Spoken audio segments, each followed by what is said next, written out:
Have you ever waited so long for something that you started wondering if maybe it just wasn't meant for you? If so, then allow me to tell you a story that I think will help. So, when I went to college, I was thinking, yay, after high school, I am now ready for the world. And I thought, well, then all I have to do is wait for that special guy and I'll start my life and it'll be wonderful. But I went through college, 5 years, finished, and in that 5 years, I thought I was waiting forever to find a guy for me. So finished college, no guy. Then first professional job. I thought, well, surely I'll meet new people there. Friend guys, but not right guy. A few more years. Then I decided, well, maybe I need to go someplace new. So I switched cities. I moved to another city in hopes for a new life and to find the right guy.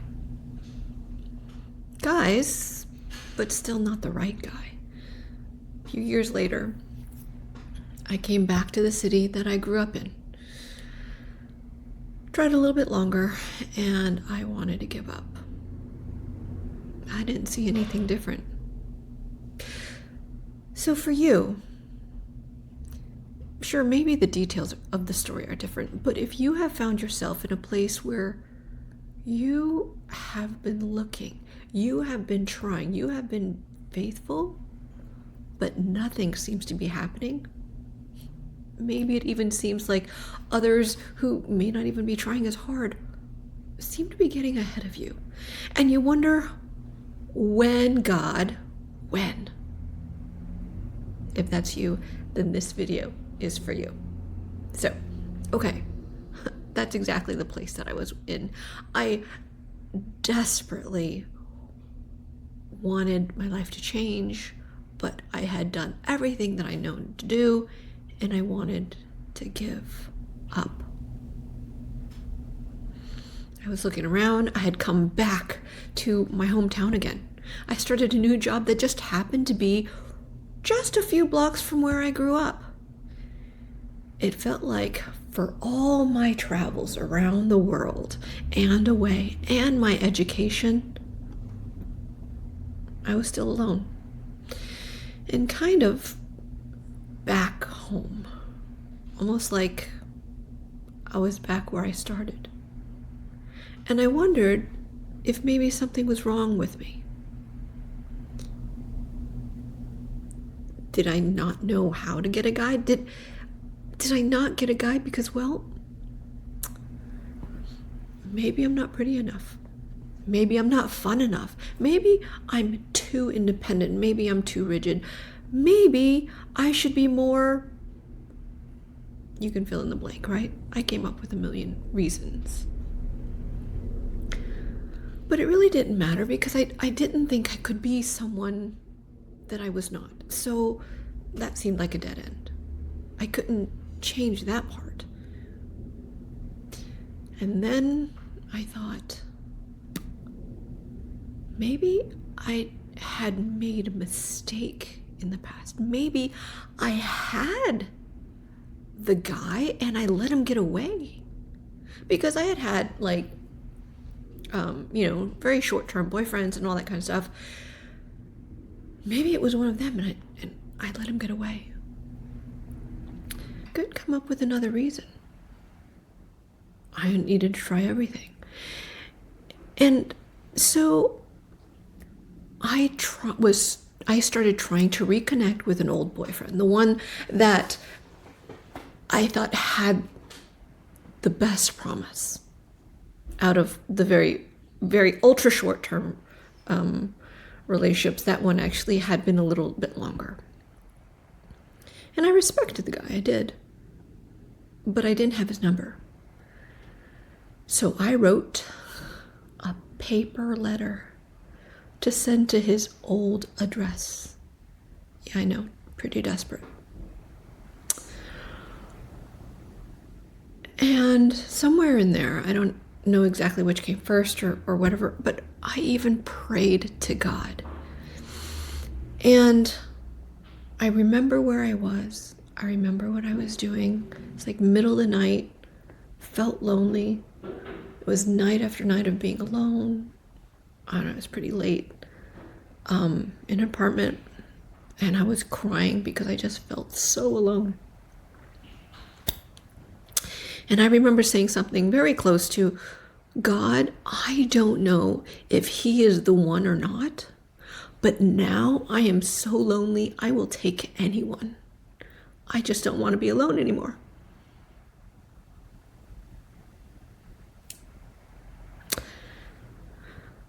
Do I have to tell you that that was a big mistake? You know what happened? In less than 2 months, that very boy who had moved away years ago, well, I say boy, he was a grown man, okay? We were all adults. He had moved away. Somehow, he ended up coming back into town for a visit, and we happened to run into each other. What an amazing coinky-dink, isn't it? We got back together within days. I was no longer alone. But can I tell you that that boy still had this exact same problems he had when we had first gotten together, which was the reason we had broken up. Actually, we had broken up not once, but 3 times because we kept getting back together. When we finally broke up that 3rd time, I was like, this cannot work. But this time, remember, I said I would take anyone. That's what I had told myself. So, being back together, I started seeing those same things again. But this time I tried to look on the bright side, and I tried to be more understanding. Because remember, I had wondered if maybe it had been me. So I was trying to be super understanding, and he was suspicious and had trouble holding down long-term jobs. The same thing that had happened before. But this time, I was going to be supportive. So 2 months later, he proposed. And I said yes. And immediately, before I finished that breath, I felt a big knot in my stomach, and I tried to ignore it. I mean, wasn't this what I had asked for? In the meantime, as the days went by, I continued going to work, and when I did, I pretended it was all great. Everything was good. After all, didn't I just get engaged? So I was sitting, talking with a colleague. It was a doctor who I worked really well with. And when I told him that I was engaged, he looked at me strangely. And I wondered if he could tell that something was off. But we weren't very close, so I just figured he was too polite to question it. So life continued. 2 more months of knot in the stomach, but over time, it grew more distinctive. It kind of became a feeling like something I would dread. As old boyfriend's issues continued to show, I somehow knew that if I went through with it, I would have to take care of him, probably for the rest of my life. And I wasn't sure that that was what I had wanted. But now I had made a promise, and I didn't know what to do. So I went back to God and I said, sorry for giving up. I said sorry for saying that I would just accept anything. I knew I had been wrong, and I didn't know what else to do, so I asked him to fix it. At the time I was thinking, well, God might somehow just give this guy a job, or help him to not be so suspicious. Soon after, old boyfriend and I were supposed to meet for a date. Excuse me. It was Valentine's Day. We were supposed to meet at 6. 6:30 rolls around. 7. No show. I had called a few times. No answer on his phone. I got worried. So after several unanswered calls, I actually drove to his place to see if he was okay. He was fine. He had stood me up. And now I knew it was over. Yes, I did cry. But it wasn't heartache. Maybe embarrassment and some sadness as I went back to feeling lonely again.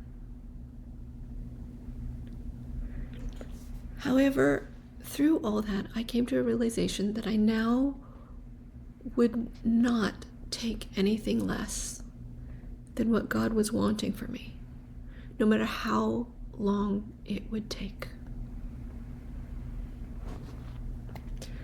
God, only your will, as long as it takes, just lead me. That was it. I thought I was being set up for another decade of waiting. But maybe God doesn't do things like that, just so that we have to wait.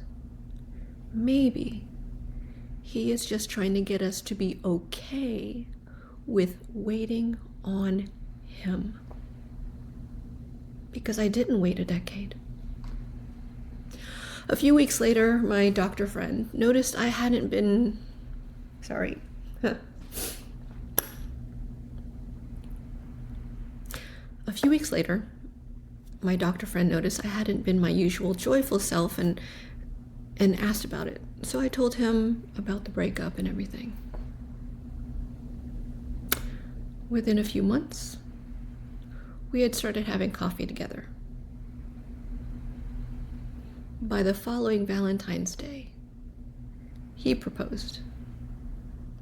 And then we got married.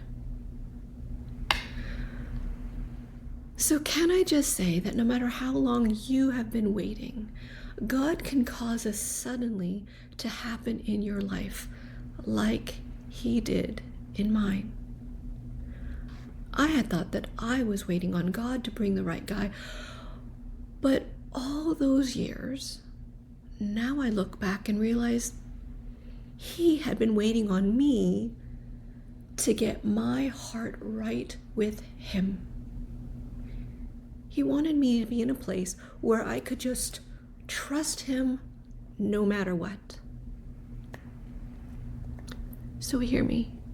If you've been waiting for a while for something you have been believing for, don't give up and don't accept less than God's best for you, because it is coming. Maybe, like me, He is waiting on total commitment and surrender to Him from you. So if you know that you've been waiting, recommit yourself to God, to Him, because He loves you. Know that He loves you and wants the very best for you, not mediocre, not half as much. And there's a scripture, though it tarry, wait for it, because it will surely come. That's Habakkuk 2, verse 3. And there's another that said, He hath made everything beautiful in His time. Ecclesiastes 3:11. So you never know if He is just about to bring you into a suddenly and everything is about to change. So don't give up and don't give in before that happens. If this spoke to you, I would love it if you hit the like and subscribe if you would like to see more of me. Thank you, and I hope to see you in the next video.